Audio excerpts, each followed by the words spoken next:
Ya, shalom sahabat-sahabatku. Renungan kita pada hari ini saya beri judul Terlepas dari Belenggu.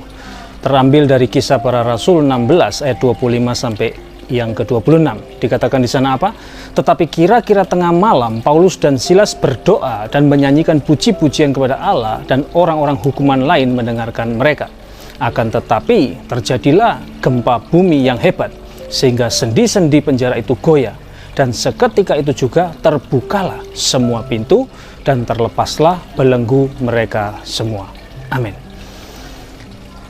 Sahabat-sahabatku, di dalam kehidupan ini kita seringkali menghadapi situasi-situasi yang membuat kita itu merasa terbelenggu dan terpenjara oleh masalah, ketakutan, atau bahkan tekanan hidup.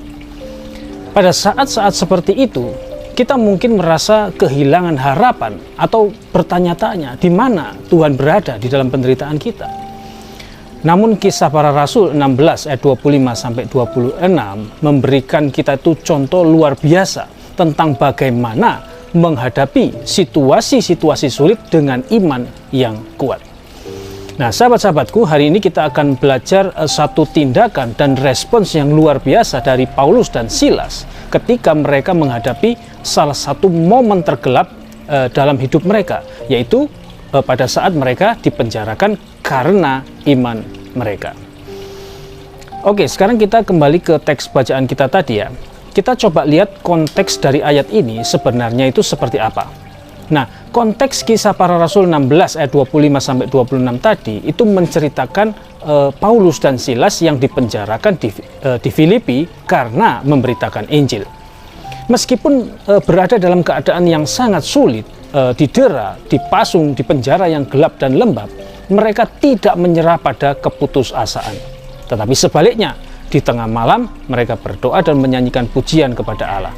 Tindakan mereka ini menjadi kesaksian yang kuat bagi para tahanan lainnya. Saat mereka memuji Allah, gempa bumi terjadi, membuka pintu penjara dan melepaskan belenggu mereka. Lalu apa relevansinya bagi orang percaya atau orang Kristen pada saat ini? Nah, kisah ini relevan bagi kehidupan kita saat ini ketika kita menghadapi penjara dalam hidup kita. Ya, baik itu berupa masalah, penderitaan, atau mungkin situasi yang tampaknya itu tidak terpecahkan. Sama seperti Paulus dan Silas, kita mungkin merasa terbelenggu oleh keadaan. Namun, kisah ini mengajarkan bahwa doa dan pujian kepada Tuhan adalah cara untuk menemukan kebebasan sejati. Allah berkuasa untuk mengintervensi dalam situasi kita dan membebaskan kita dari setiap belenggu yang mengikat. Saya akan coba berikan ilustrasi, kita ambil di dalam kisah Alkitab ya. Coba saudara pikirkan tentang Daniel di Gua Singa, itu di Daniel 6 ya. Meskipun menghadapi ancaman kematian, Daniel tetap berdoa kepada Tuhan, dan Tuhan mengirim malaikatnya untuk menutup mulut singa-singa itu. Sama seperti Paulus dan Silas, Daniel mengalami kuasa Tuhan yang membebaskan karena iman dan doanya.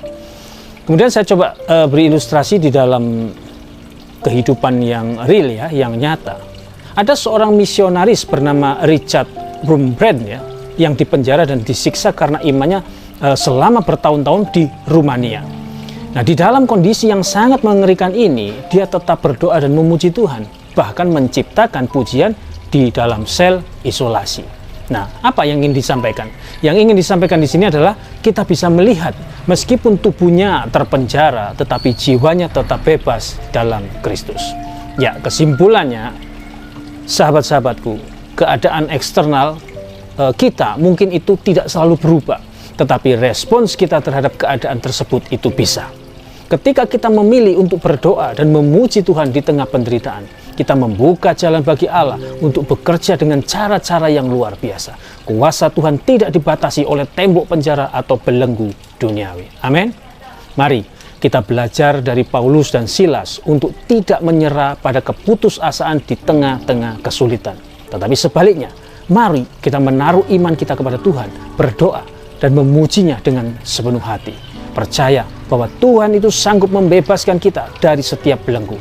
Tuhan bisa mengubah keadaan kita secara tiba-tiba dan membebaskan kita, memberikan kita kekuatan dan kedamaian yang melampaui pengertian manusia. Amin.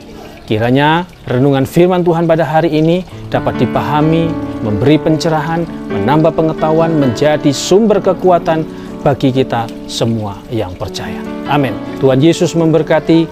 Shalom.